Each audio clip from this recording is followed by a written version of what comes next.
Ketika kami berjamaah di rumah, setelah selesai sholat, saya bersalaman dengan istri.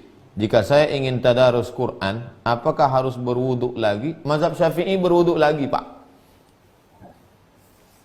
Assalamualaikum warahmatullahi wabarakatuh. Assalamualaikum warahmatullahi wabarakatuh. Ada pula yang bertanya, Pak Ustadz, apa hukumnya makmum mencium imam? Bagaimana boleh? Rupanya ini maksudnya. Makmumnya istri dia, ciumnya imam. Imamnya suami dia. Inilah fenomena corona. Ada makmum mencium imam. Wuduknya batal menurut mazhab Syafi'i. Nanti kalau mau baca Quran, wuduk sekali lagi. Air banyak, apa pula salah. Tapi kawan saya nggak wuduk, Pak Ustadz. Maliki. Mazhab Maliki tak batal. Kecuali ada sahwat. Kalau sahwat batal. Abang kok nggak wudhu lagi? Aku tak bersahwat nengok kau. Nengok kawan kau yang bersahwat gitu. Kalau Hanafi tak batal. Mazhab Hanafi bersahwat tak batal, tak bersahwat tak batal. Yang paling ketat mazhab Syafi'i. Bersahwat tak bersahwat batal. Yang pertengahan Maliki. Bersahwat batal, tak bersahwat tak batal. Hanafi paling longgar. Tak bersahwat tak batal.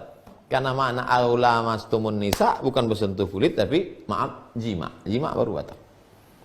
Jadi kalau bapak pakai mazhab Syafi'i batal, habis itu wuduk lagi. Demi kau adinda, biarlah abang berwuduk lagi.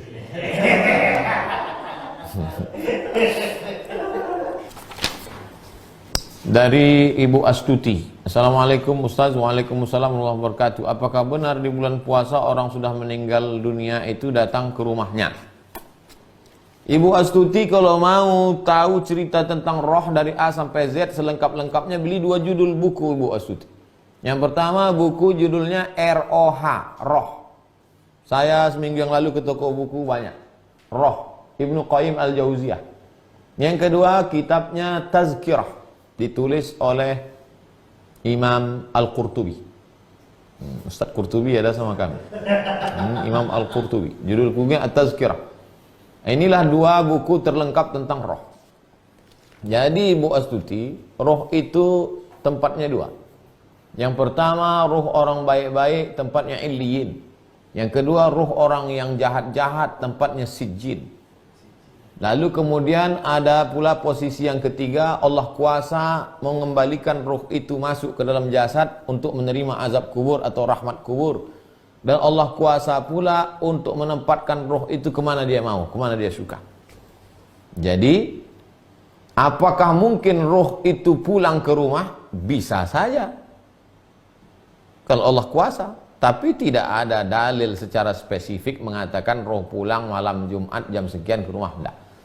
Nah, oleh sebab itu, maka jangan percaya kalau orang mengaku-ngaku melihat itu, melihat ini. Pokoknya kita yas'alunaka 'anir ruh. Mereka bertanya kepadamu tentang ruh, qulir ruhu min amri rabbi.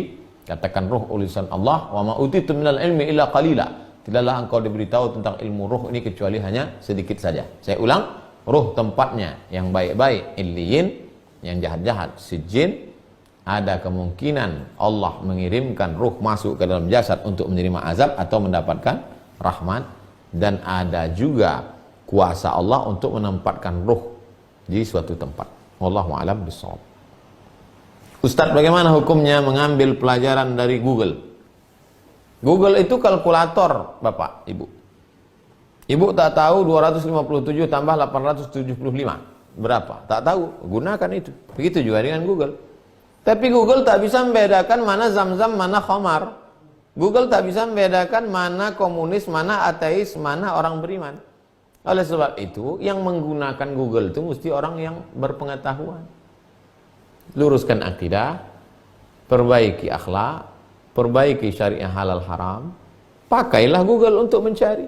Ketik Google, Ustadz Adi Hidayat, Ustadz Bakhtiar Nasir, Gus Baha, Ustadz, banyak ustadz, pakai, bisa dipakai. Dari Muse, Ustadz, apa hukum berlebihan berkumur-kumur ketika puasa karena gigi gusi berdarah? Kalau gusi berdarah, ludah saja. tuh. Berdarah lagi, tuh. Berdarah lagi, tuh. Kering dia insyaallah. Kalau berkumur-kumur, yang tidak boleh itu al-ghulu, berlebih-lebihan. Masukkan air, kumur-kumur jam 1 siang. Kalau kumur-kumur tak apa-apa. Tapi saya pribadi, saya dari pagi subuh sampai ke maghrib,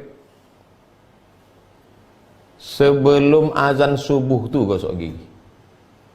Habis sahur, sebelum azan subuh tuh gosok gigi bersih, lama-lama supaya bersih.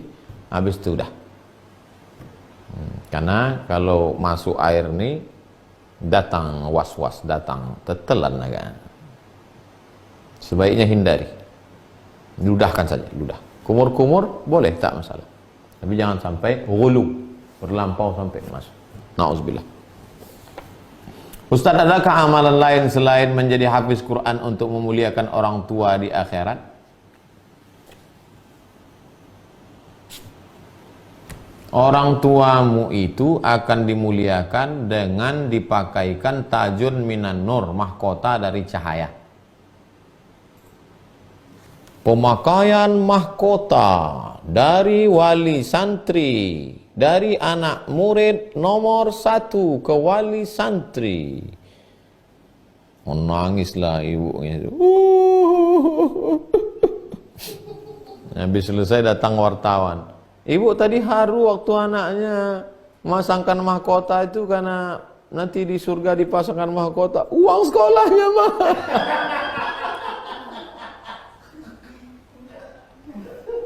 Itu salah satunya, Pak.